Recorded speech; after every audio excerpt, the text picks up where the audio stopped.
Vamos ya por la cuarta parte de Conferencia de Noticias de Actualidad en relación con la profecía número 386. Y aún nos va a dar seguramente para dos partes más. Y sí, básicamente todo centrado aún con todo lo que tiene que ver con Ucrania. Pero evidentemente eso va mucho más allá de Ucrania. Y atención porque vamos a ver incluso algo asociado al tercer templo de Jerusalén. Sí, vaya cosas que hay. Vamos a mostrarlo todo ahora.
Es esta. Primero de todo, antes de ese incendio. Sí, porque ya sabéis, hemos de ir añadiendo lo que va surgiendo mientras estamos haciendo estas conferencias día a día. Al menos 11 muertos en el incendio de un almacén de material reciclable en India. Sí, ya veis que es una desgracia tras otra, por todos lados. Pero ahora vamos ya a centrarnos directamente en materia de Isaías, Daniel, Apocalipsis, Ezequiel. Y aquí tenéis los textos que hablan de todo ello y que realmente vale la pena conocer. Pero aquí tenéis esta noticia, la primera que tiene que ver con todo lo que os he dicho y con el tercer templo. Sí, estad atentos. En medio de la guerra con Ucrania, los rusos se reúnen para quemar la Torre de Babel. Mirad la imagen que veis aquí. Mientras la guerra Rusia-Ucrania entra en su cuarta semana, el festival folclórico Maslenitsa Pankake en Nikola Lenivets, en la región rusa de Kaluga, culminó la semana pasada con una gran hoguera que inmoló la Torre de Babel. La efigie, diseñada por Yekaterina Poliakova, era significativamente menos majestuosa que su contraparte bíblica, hecha de tarimas de madera y paja, con una altura máxima de 23 metros. Queremos que sea un evento que reúna a la gente y les ayude a superar lo que está pasando en el mundo, dijo a los medios Iván Polisky, administrador del parque. Tenemos que ajustar el programa, no hay lugar para la diversión frívola. Este año el Día del Panqueque no es un día festivo, ni un carnaval alegre, sino una declaración artística. Sucedió que la misma Torre de Babel nunca se completó debido a la discordia entre personas y naciones enteras, dijo Poliakova. El actual sirve como un símbolo moderno de tal desunión. La joven arquitecta, cuyo diseño fue elegido en un largo proceso, parece haber entendido mal la historia bíblica que eligió como pieza central de la fiesta religiosa. El pecado de los constructores no fue, como ella dijo, desunión, sino más bien unidad en un esfuerzo por desafiar y desalojar el gobierno del cielo. Y luego, esto lo añado yo, que sucedió que Dios les confunde las lenguas y allí ya se lían y como ya no se entienden, se van cada uno por su camino. Yakov Heimann, el presidente de los movimientos del templo, explicó que al igual que la Torre de Babel original, la efigie en Rusia fue una acción aceptable con una intención inaceptable.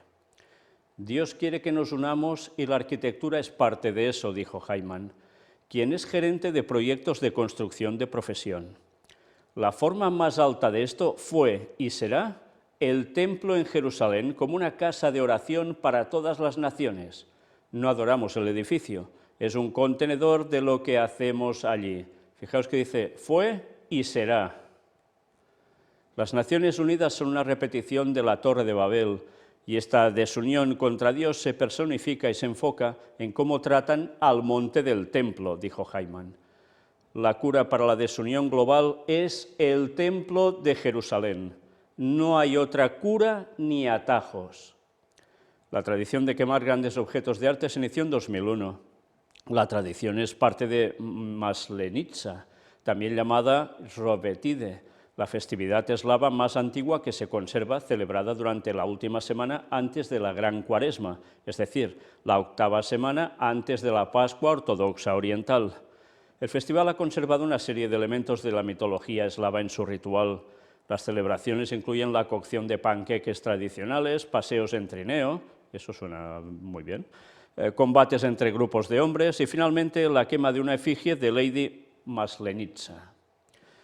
Si os habéis fijado, la autora de la construcción hace unas referencias a por qué quema eso que simula ser la Torre de Babel, pero luego este señor judío, que está por el tema del monte del templo, ya veis qué declaraciones hace. Lo principal siempre será y la única solución, ¿el qué? El templo de Jerusalén. Sí, no hay otra cura ni atajos, dice.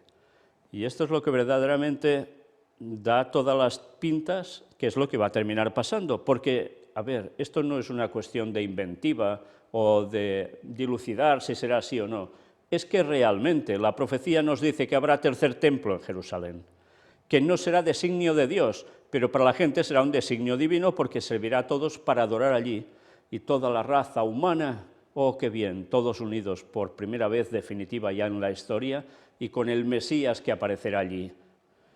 Pues el gran engaño es eso, porque Satanás aparecerá haciéndose pasar por Cristo, el papado estará allí, y mira por dónde todos van a picar el anzuelo. Todos unidos, ¿pero para qué? Para ir finalmente contra el auténtico pueblo de Dios, que niegue que todo eso es la solución, porque eso es designio satánico de arriba abajo. Y él en persona ahí. Por eso se va a sufrir la persecución final, a muerte, porque todo esto implicará también la ley dominical, que los judíos también van a abrazar cuando ese Mesías, entre comillas, les diga que él lo cambió. Entonces lo van a aceptar todo de nuevo. ¿Y de qué cambio? ¿De qué cambio de su conducta de antes a la de ahora? No habrá ninguna, porque sacrificaron a Cristo en su momento, ahora dirán que le rinden tributo, pero ¿a quién van a querer sacrificar? Al pueblo de Dios, que siga fiel a los mandamientos que ellos mismos habrán rechazado. En fin, todo esto es lo que se prepara a partir de esta guerra, señores. Sí, además de muchas otras cosas y otros factores, pero esto es algo principal para que finalmente el tercer templo se levante. Pero bien, sigamos con más noticias. Estamos por el día 16 de marzo. Lavrov sobre la situación de la escena internacional. Es un momento trascendental en la historia moderna. Lo tiene claro, ¿eh? Momento trascendental. Y tan trascendental.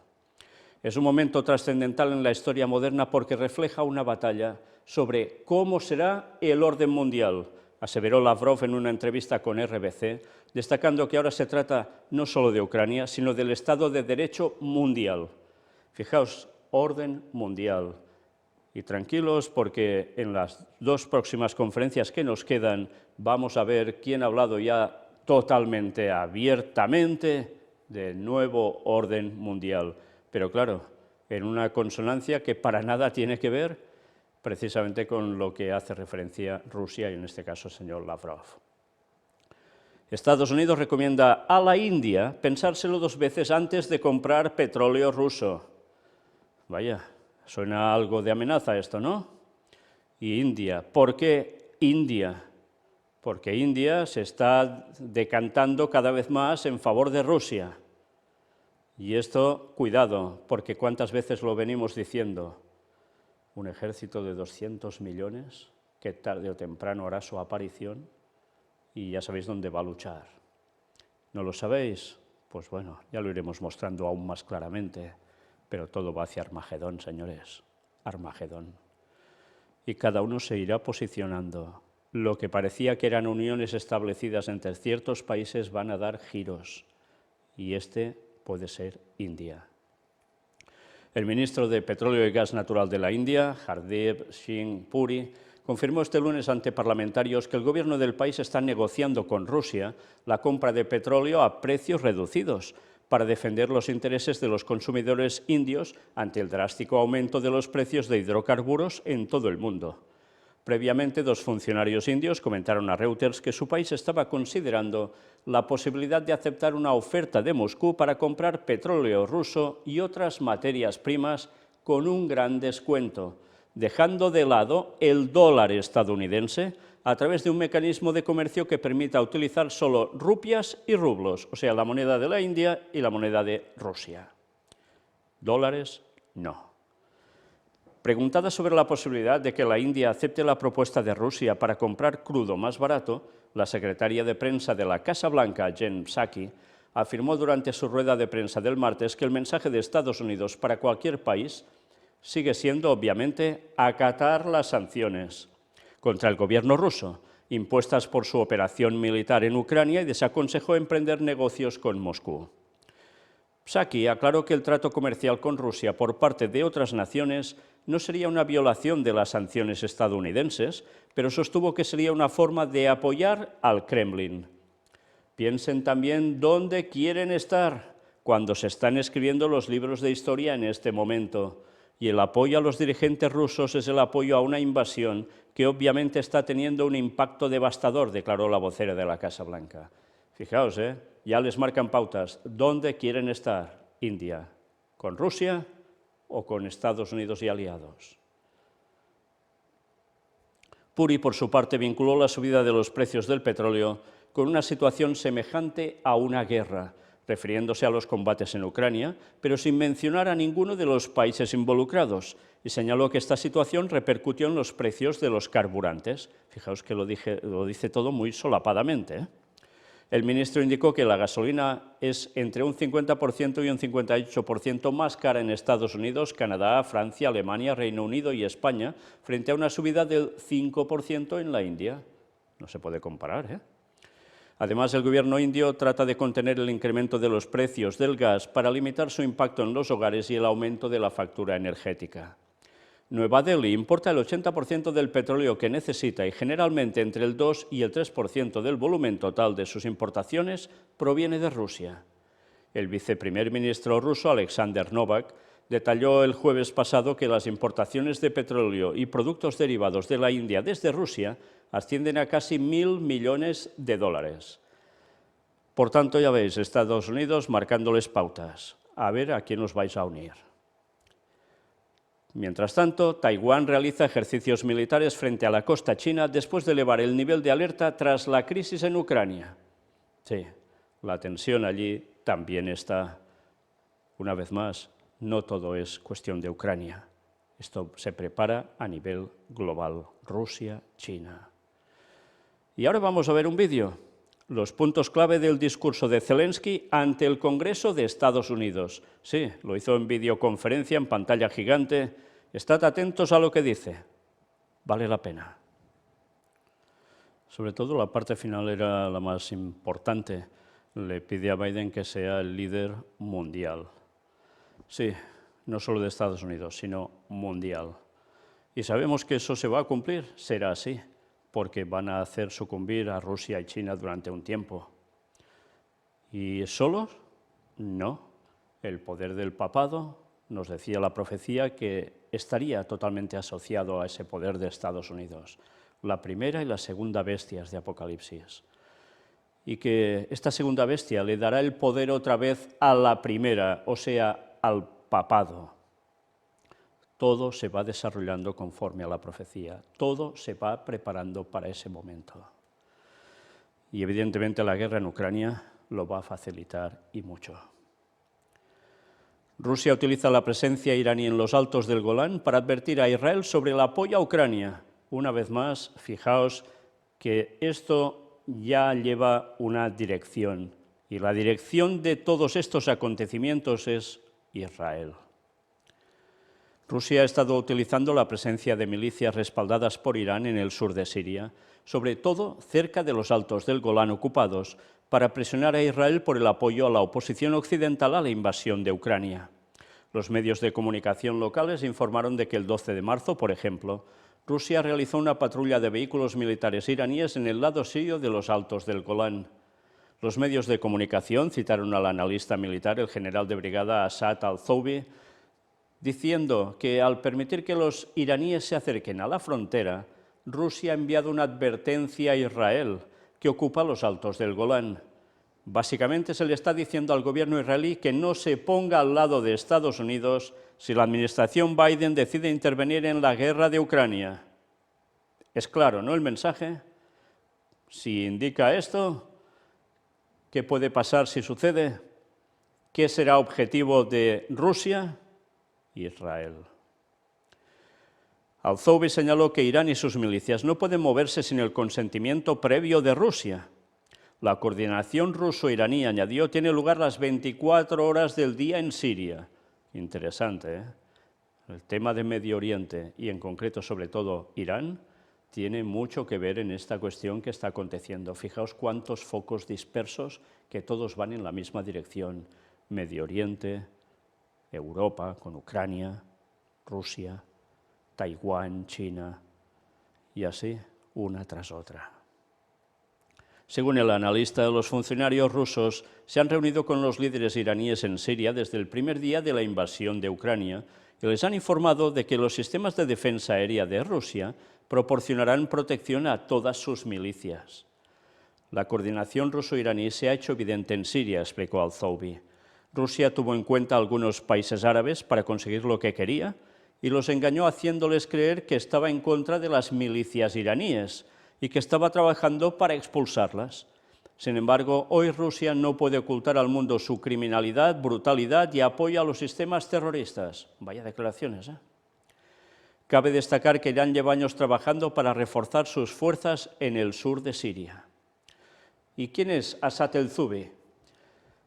Nacido en 1956, es un general sunita del ejército sirio libre que desertó del ejército sirio y pasó al FSA.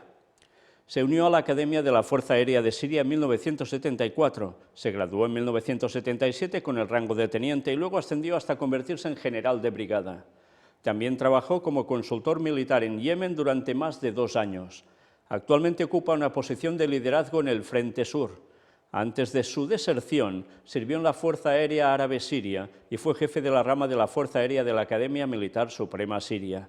En enero de 2016, Al-Zoubi fue nombrado jefe del equipo de la delegación de la oposición en la tercera conferencia de Ginebra sobre el futuro de Siria.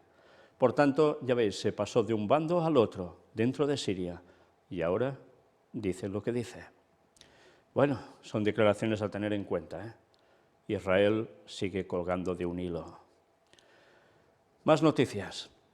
El Ministerio de Defensa ruso anuncia el descubrimiento de un mapa de instalaciones ucranianas donde se almacenan sustancias tóxicas.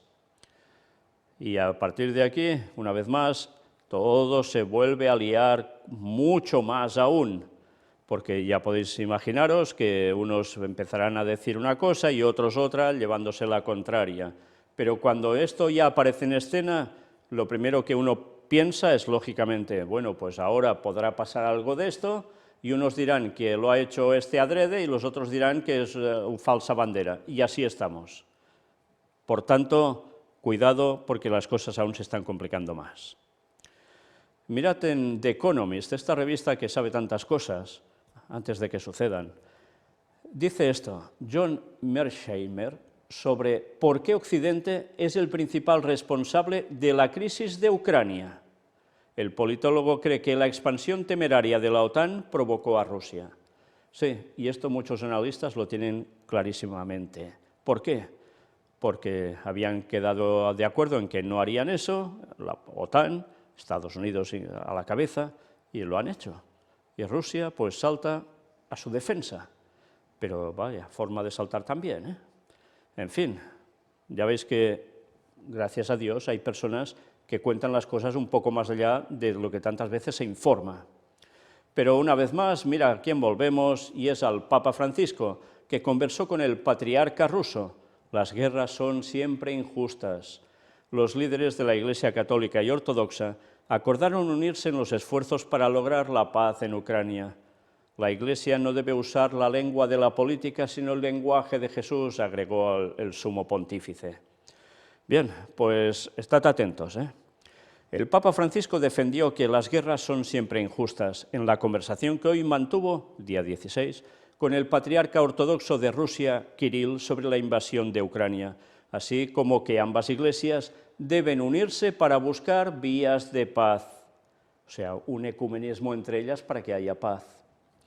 Las guerras son siempre injustas porque quien las paga es el pueblo de Dios.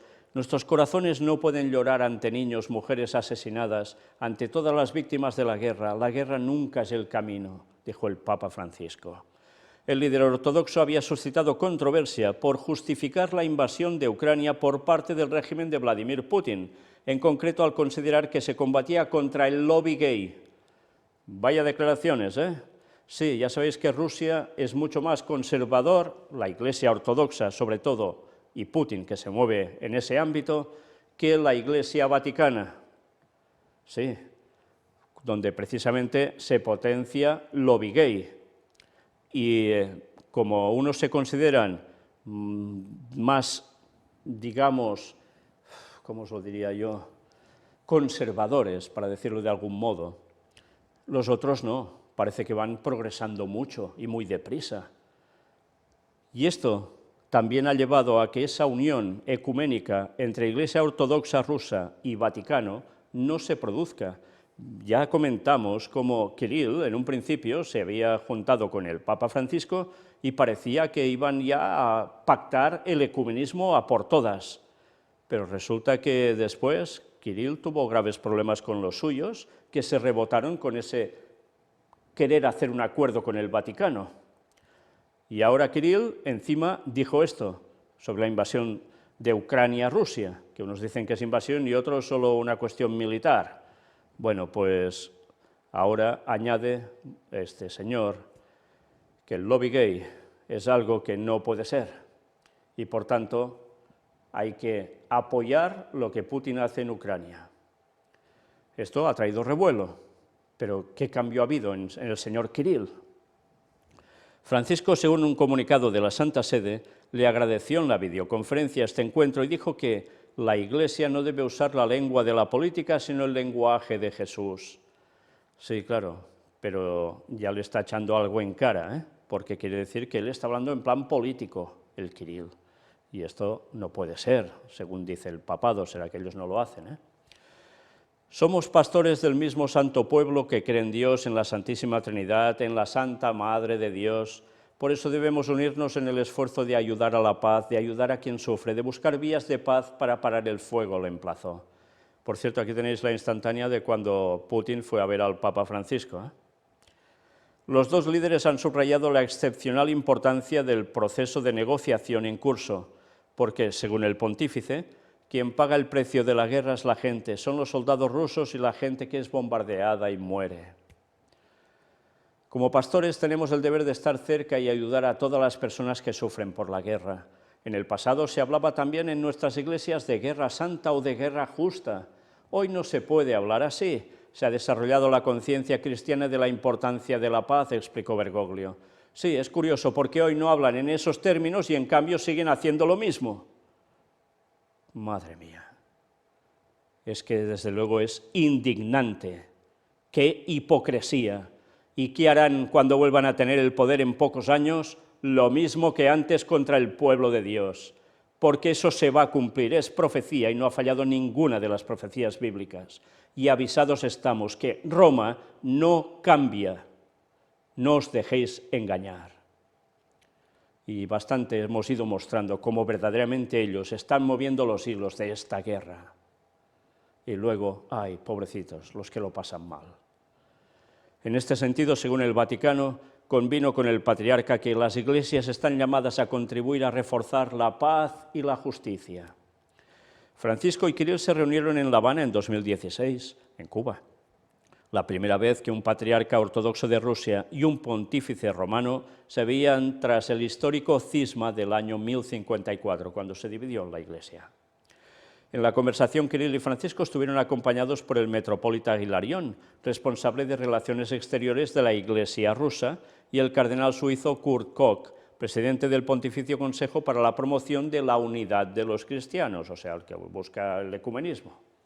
El Patriarcado de Rusia también confirmó la conversación. Francisco viene manifestando una gran preocupación por la guerra en Ucrania. Incluso el día después de la invasión, el 25 de febrero, se personó ante la embajada rusa ante la Santa Sede en la Vía de la Conciliación, a pocos metros de la Plaza de San Pedro. Curioso que también esté en la Vía de la Conciliación, precisamente la embajada rusa, y allí va el Papa. Asimismo, su secretario de Estado, Pietro Parolin, ha propuesto la mediación del Vaticano para poner fin al conflicto y así se lo ofreció al ministro de Asuntos Exteriores ruso, Sergei Lavrov, aunque no recibió respuesta. Fijaos, de momento Rusia no acepta la mediación del papado. ¿Por qué será? Por otro lado, ha enviado al país a dos cardenales, su limosnero, el polaco Konrad Kraszewski, y el checo Michael Czerny, para ayudar a la población. El pontífice argentino ha optado por la diplomacia en sus múltiples llamamientos a la paz, sin usar la palabra Rusia o aludir al nombre del presidente ruso Vladimir Putin, pero calificando esta guerra como masacre o inaceptable agresión armada. Bueno, a Putin ya no le ha dicho Putin, le ha dicho Caín. Casi nada también, ¿eh? Sigamos. Biden llama por primera vez a Putin criminal de guerra. Y el revuelo que llevó, vaya revuelo, sí. El mundo ortodoxo arrincona a Kirill por su bendición a la guerra de Putin. Veamos qué dicen aquí. Después de muchas peticiones para tomar partido en el conflicto en Ucrania, Kirill I, el patriarca de Moscú y jefe de la Iglesia Ortodoxa rusa, pronunció un sermón en la Catedral de Cristo Salvador durante el Domingo del Perdón, que da paso a la Cuaresma en Rusia. Entonces Kirill no solo no condenó la ofensiva del Kremlin, sino que la justificó como una cruzada contra un occidente decadente por promover modelos de vida contra la tradición cristiana. Puso de ejemplo los desfiles gays. El patriarca de Moscú y de todas las Rusias es una pieza fundamental de la cosmovisión del presidente Putin. Comparten la lectura del mundo ruso que asocia partes de la antigua Unión Soviética con la unidad religiosa. Kirill inventó un espacio de uniformidad eclesial fuera de Rusia, pero vinculada a Moscú. Esto le ha sido muy útil a Putin para reabrir el sueño de una Rusia imperial, explica el sacerdote italiano y periodista religioso Lorenzo Prezzi. Aunque ha pedido a los militares que minimicen las muertes de civiles, el primado se ha referido a los que se oponen a la unidad histórica de Rusia y Ucrania como fuerzas del diablo. Pues bueno, cuando dice fuerzas del diablo en este caso, ya os podéis imaginar que esto es, no es que sea una frase así sencillita y ligera, tiene una gran implicación, porque de seguro que ellos saben quién está moviendo esto. Joaquín Luna, bueno, aquí nos dice algo esto. Esta bendición por parte del patriarcado moscovita ha generado una rebelión en el mundo ortodoxo, tanto dentro de Rusia como en otras partes del mundo.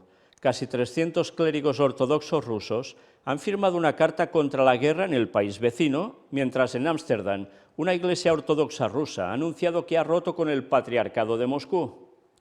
Hay un comunicado conjunto de condena de varios teólogos ortodoxos de instituciones como la Universidad Fordham de Nueva York y la Academia Volos de Grecia. Y en Ucrania, muchas de las diócesis de la Iglesia Ortodoxa Ucraniana del Patriarcado de Moscú, bajo la órbita de Kirill, se están rebelando contra él. Unas 18 han dejado de mencionar su nombre durante sus liturgias. Su líder, Onufri, el patriarca ortodoxo de Kiev, ha dicho que no hay excusa para aquellos que inician guerras. La diócesis de Lviv le pide que rompa los lazos religiosos con Moscú y compara a Putin con el bíblico Caín, asesino de su hermano. Bueno, ¿y esto mismo no lo ha dicho el Papa? El metropolita Evlogi de la diócesis de Sumy, en el este de Ucrania, anunció que dejarían de honrarle por las exigencias de sus fieles que no quieren escuchar más el nombre de Kirill en sus templos. Ya veis qué cisma se ha causado entre los ortodoxos, Algunas diócesis ucranianas fieles a Moscú han dejado de mencionar a Kirill en sus liturgias, o sea, ni lo mencionan siquiera. Le conozco personalmente y sé que lo vive con gran malestar primero, porque no puede estar de acuerdo como otros dirigentes.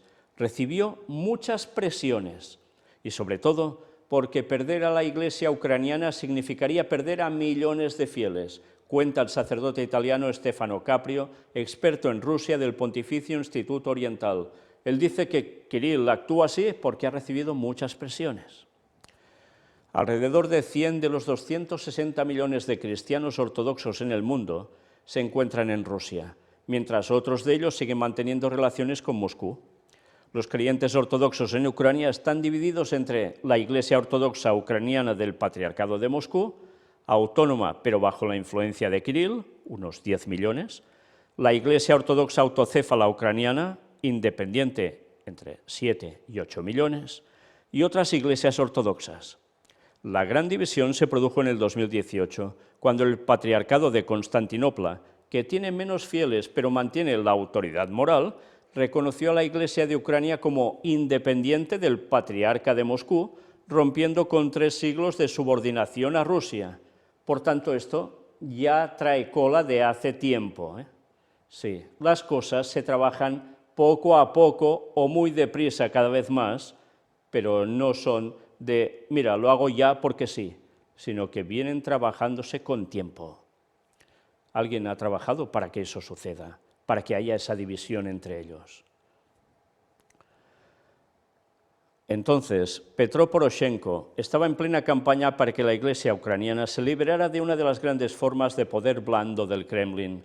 La Iglesia ortodoxa vinculada a Moscú se encuentra mayoritariamente en la parte oriental del país y la autocéfala en la occidental, pero las divisiones son muy porosas y es muy habitual que miembros de la misma familia formen parte de ramas diferentes. Otros ni saben a cuál pertenecen y acuden al clérigo que les gusta más. Ucrania es un país muy religioso, donde más del 30% de la población va a la iglesia. La frecuencia en Rusia es bajísima, entre el 3 y el 5% de la población. Por lo tanto, si Rusia pierde la iglesia ucraniana, perdería una parte muy importante, señala Caprio.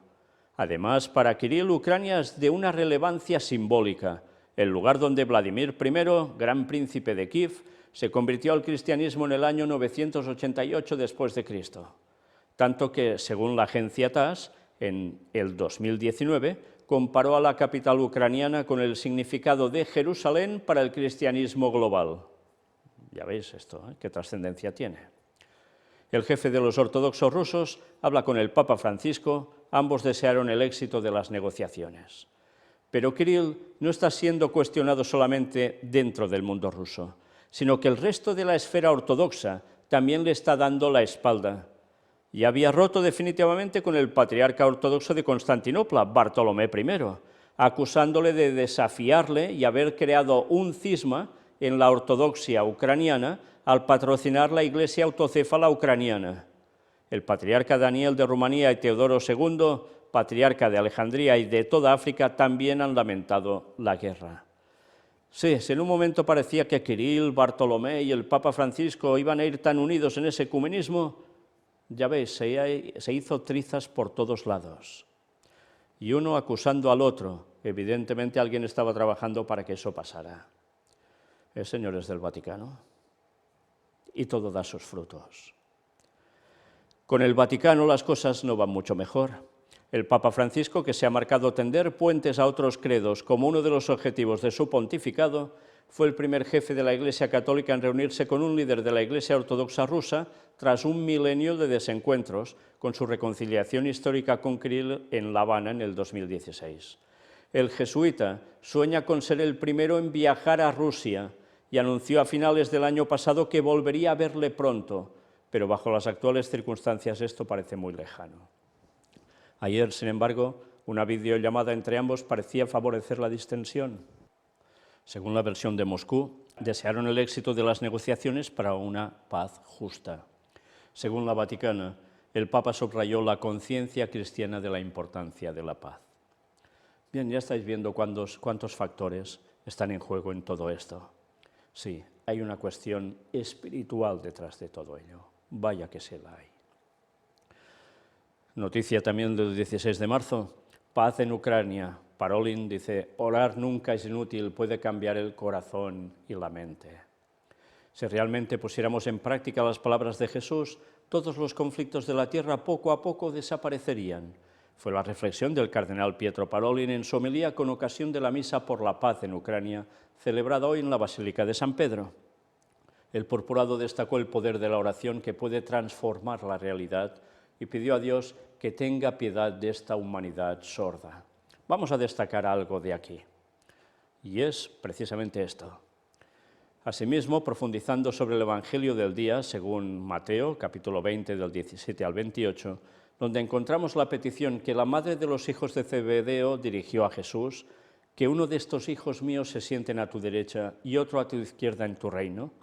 Después de que éste hubiera anunciado el misterio de su pasión, muerte y resurrección, el cardenal Parolin puntualizó que este deseo es legítimo, ya que podríamos decir que es el de todas las madres que quieren lo mejor para sus hijos.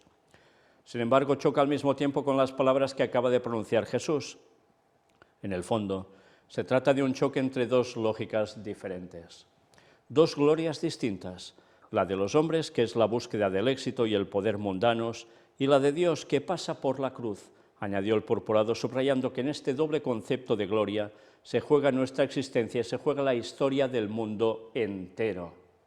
Fijaos que hace una comparativa como que hay dos queriendo ser lo máximo. ¿A quién estará haciendo referencia con toda esta expresión? ¿Quién? ¿Biden? ¿Putin? ¿Ortodoxos Vaticano? ¿Por qué suelta esto así? En fin, veremos hacia dónde quieren llegar, pero mirad, una es la gloria que a pesar de las apariencias conduce a la muerte, al vacío, a la nada. La otra es la gloria que parece vencida y perdedora, pero que conduce a la resurrección y a la vida.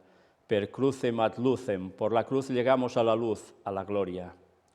En este contexto, Parolin indicó que Jesús quiere curarnos precisamente en este punto. Con sencillez nos presenta en este versículo la grandeza de Dios, que es esencialmente servicio. Igualmente, en su homilía, el purpurado invitó a los presentes a analizar la evolución de los actuales hechos bajo la perspectiva cristiana. ¿No pensáis, hermanos, que si realmente pusiéramos en práctica las palabras de Jesús, todos los conflictos de la tierra irían desapareciendo? ¿No pensáis que si escucháramos un poco más la invitación de nuestro Señor, las armas serían silenciadas, es más, ni siquiera tendrían que ser construidas? Cuestionó el cardenal explicando que la paz que Dios nos enseña está estructurada por relaciones en las que, en lugar de esclavizarnos y luchar entre nosotros, nos servimos y somos útiles los unos a los otros, nos liberamos y crecemos juntos de modo que cada uno hace existir al otro. De ahí se desprende el hecho de que el actual problema de la guerra no es solo político o económico, sino fundamentalmente espiritual. Sí, desde luego que es espiritual. Entre Cristo y Satanás, seguro. Pero, ¿quién más? Iglesia Ortodoxa, Vaticano. ¿Ecumenismo o no ecumenismo? Por tanto, sí, ya saben a qué están haciendo referencia cuando hablan, porque lo tienen muy claro. Y también es interesante que lleguen a decir que ni siquiera tendrían que ser construidas las armas cuando ellos tenían acciones precisamente en armamento. Beretta. En fin, qué cosas. Aquí la imagen fue hecho todo por videoconferencia, ese encuentro entre Kirill y el Papa Francisco, todos muy atentos, y todo ¿para qué? Para jugarse el poder supremo, el poder que el Vaticano persigue para preparar el gobierno mundial, y lo va a conseguir. El ministro de Defensa australiano afirma que China podría usar la distracción de Ucrania para atacar Taiwán. Una vez más, ya veis qué tensión. Sí, no todo es Ucrania. Se reportan explosiones en Bielorrusia, pocos datos y mucha especulación. Era el día 17 ya de este mes de marzo. Finalmente parece ser que no era lo que creían, no hubo ningún ataque a ese lugar, al menos es como ha quedado el tema. Pero ya se tenía miedo de ello. El corazón inmaculado de María triunfará. El mensaje de la Virgen de Fátima no pretende satisfacer las curiosidades apocalípticas sobre el fin del mundo, sino que hace un sentido llamado a la conversión para que la humanidad se salve del egoísmo que destruye. En este tiempo de guerras devastadoras, el 25 de marzo el Papa consagrará Rusia y Ucrania al corazón inmaculado de María. Sí, este viernes va a hacerlo. Pero qué interesante, no pretende satisfacer las curiosidades apocalípticas sobre el fin del mundo, el mensaje de la Virgen de Fátima. Sí, porque para ellos no entra que con la segunda venida de Jesús esto sea el acabose. No, no. Ellos creen que cuando aparezca su Mesías, o sea, Satanás haciéndose pasar por Cristo, instaurará el comienzo del milenio tan largamente esperado en la tierra. Sí, como siempre, todo lo de Dios plagiado, pero separado totalmente de la verdad. Y la gente tragándoselo. Obispos agradecen al Papa la consagración de Rusia y Ucrania a María. Todos están felices ya por esto, ¿eh? Las expresiones de alegría y esperanza han llegado desde los países devastados por la guerra y desde varias conferencias episcopales tras el anuncio de la decisión de Francisco de consagrar las dos naciones al Inmaculado Corazón de María. La Iglesia greco-católica ucraniana ha recibido con esperanza la noticia de la consagración de Rusia y Ucrania al Corazón Inmaculado de María que el Papa realizará el 25 de marzo, durante la celebración penitencial en la Basílica de San Pedro. El Papa formulará su oración a la Virgen el 25 de marzo durante la celebración penitencial que presidirá en San Pedro, mientras que en Fátima simultáneamente lo hará el cardenal Konrad Krajewski, limosnero del Papa como enviado especial al santuario mariano en Portugal. Será en dos lugares a la vez, ya lo veis. Monseñor Sviatoslav Shevchuk, arzobispo mayor de Kiev-Halik, de la Iglesia greco-católica ucraniana, afirmó que se trata de un acto espiritual muy esperado por el pueblo ucraniano y que los católicos ucranianos desde el comienzo de la agresión rusa en 2014 lo han pedido como una necesidad urgente para evitar el empeoramiento de la guerra y los peligros que vienen de Rusia. Fijaos que aquí dicen que fue agresión rusa en 2014, ya sobre esos terrenos ucranianos. Otros dicen que es al revés. En fin, como siempre, al final datos y datos, y unos barren para acá, otros para allá. El hecho es que guerra desde entonces. Monseñor Shevchuk añadió que tras la invasión de Rusia el 24 de febrero, llegaron oraciones de todas partes del mundo para que se realizara dicha consagración. Agradecemos al Santo Padre que, en primer lugar, haya acogido la petición de la Virgen manifestada en la aparición del 13 de julio de 1917 en Fátima, y a sus hijos para proteger a Ucrania y detener los errores de Rusia que promueven las guerras y la persecución de la Iglesia, concluyó el prelado. Recordad que esto era un mensaje de la Virgen de Fátima, ¿eh? Sí, hasta que no se sometiera a Rusia, dedicado a ella, ¿qué pasaría? Guerras y persecución de la Iglesia católica. Y ahora ya veis cómo lo aplican directamente a lo que está aconteciendo, como persecución a la Iglesia católica. La Iglesia Católica Ucraniana también señala que la tradición de la consagración a la Madre de Dios es muy antigua y que el pueblo de Rus, como se conoce a los fundadores de Ucrania, fue consagrado a la protección de la Santísima Virgen María por el piadoso príncipe Yaroslav el Sabio. Sí, sobre esto de Rus ya hablaremos cuando hablemos de Gog y Magog, pero todo en su momento. Luego el cardenal Miroslav Iván Lubachivsky fue quien renovó esta consagración en 1995. Ucrania se consagró de nuevo bajo la protección de la Santísima Virgen María el 6 de abril de 2014 en todas las iglesias de la Iglesia Greco-Católica Ucraniana, y el 23 de octubre de 2016, Monseñor Shevchuk hizo lo mismo en Fátima. O sea que ya veis que ha habido una repetición de todo esto, ¿eh? La misma alegría y gratitud por el acto de consagración al Corazón Inmaculado de María que el Papa realizará el próximo 25 de marzo expresan los obispos católicos de Rusia reunidos en la 55 sesión de su asamblea plenaria en la localidad de Listvianka, región de Irkutsk.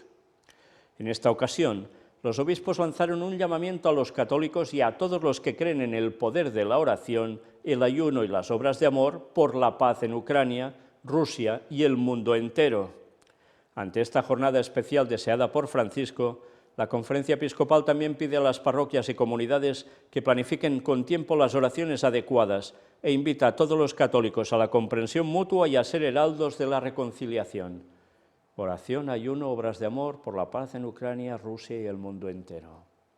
¿Y eso se va a producir alguna vez? Sí, durante un leve tiempo va a ser lo que se conoce como una balsa de aceite. Parecería que hay una paz mundial pero todo va a saltar después por los aires. Sí, el ecumenismo va a conseguir eso. El poder de Estados Unidos sobre Rusia, China, va a conseguir eso. Pero después todo saltará por los aires, porque esta falsa paz no es la paz de Dios. Bien, ya veis cuántas cosas están surgiendo desde el Vaticano con toda esta cuestión. La Virgen de Fátima, el corazón inmaculado de María. Mirad los temas de puertas dimensionales que hemos tratado sobre ello. Al ver todo eso vais a entender el profundo significado de lo que van a hacer allí. Nosotros terminamos la conferencia aquí, con otra cita de lenguaje que ya mostramos también en su momento, pero dadas las circunstancias, la volvemos a poner para que veáis qué llega a decir. Eventos de los últimos días, página 11. Escrito de 1909. Las calamidades en tierra y mar, la inestabilidad social, las amenazas de guerra, como portentosos presagios, anuncian la proximidad de acontecimientos de la mayor gravedad. Las agencias del mal se coligan y acrecen sus fuerzas para la gran crisis final. Grandes cambios están a punto de producirse en el mundo y los movimientos finales serán rápidos. Sí, ella no escribía solo para su tiempo, no. Estaba escribiendo para el momento antes del retorno de Cristo. Todo lo que estamos viendo cada vez que presentamos noticias de actualidad, todo queda reflejado aquí, totalmente. Y además, acrecen sus fuerzas para la gran crisis final. Sí, no una gran crisis y ya está, como tantas ha habido, no, la gran crisis final. Y sí, lo decía claramente, grandes cambios están a punto de producirse en el mundo y estamos a punto de verlos de lleno. ¿Y qué? ¿Sería una cosa lenta al final esto? Los movimientos finales serán rápidos. ¿Mintió Ellen White? ¿No fue inspirada por el Señor? Todo lo acertó. ¿Por qué? Porque era profetisa del Señor. ¿Aún vais a dudar de eso? ¿Seguiréis poniendo peros y trabas para no aceptar lo que dice? Nos estamos jugando todos la salvación, la vida eterna. O hacemos caso de los profetas de Dios, o vamos listos a la perdición. Gracias a Dios porque la inspiró para dar este mensaje para el pueblo de Dios al fin de los tiempos. Y cuando la propia Iglesia Adventista tanto deja de lado sus escritos, nosotros los recuperamos y los lanzamos a la luz, junto a toda la palabra de Dios, todo el texto bíblico, que nos da la vislumbre de lo que iba a acontecer y que está pasando delante nuestro, y que va a llevar al mundo al gran engaño. Y nosotros debemos seguir dando el mensaje, vindicando la palabra de Dios, que nunca falla. Y la palabra de Dios nos dice, Maranata, pero con los cálculos bien hechos, 6.000 años desde la entrada del pecado y regresa Cristo, y eso se produce en 2031. ¿Entendéis por qué los últimos movimientos están siendo tan rápidos como era profetizado? Porque el fin se acerca de lleno. Jesús regresa pronto, pero antes muchas cosas van a pasar y muy poco agradables. Demos el mensaje para que la gente despierte, se aproxime a Cristo, a la verdad y la siga, cueste lo que cueste, porque la vida eterna dentro de poco será una realidad para todos los que Dios haya aceptado como salvos. ¿Queremos vida eterna o perdición eterna? Cada uno decide.